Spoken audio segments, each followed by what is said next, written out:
Daniel had many things. He had many great tragedies. He had much sadness in his life. He was taken as a teenager, as a prisoner from Israel to Babylon. He saw his country destroyed. He saw the temple in Jerusalem, God's house. He saw God's house destroyed. He was taken away from his family. He would never see his family again. He would never go home again. And he had people trying to kill him. He had many things. He had great sadness.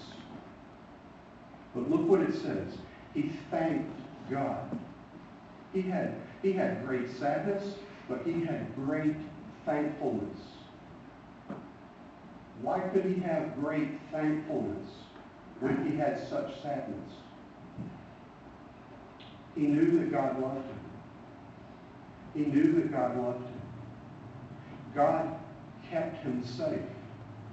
He took him as a prisoner, and then he raised him up to be one of the highest rulers in the country. He knew that God loved him. He knew that God was with him. God promises you, I will never leave you. I will never forsake you.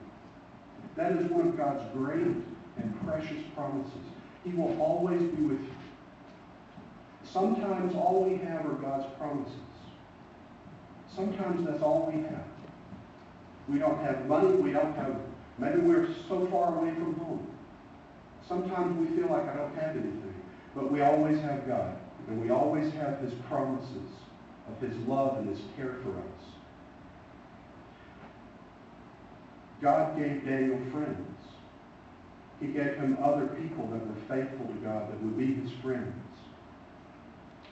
And God gave him himself. He came to know God so close, so much deeper. Sometimes when we have great sadness, when we have great trouble, then we come to know God so much. We know how much God loves us when we go through trouble. And that's what happened to Daniel.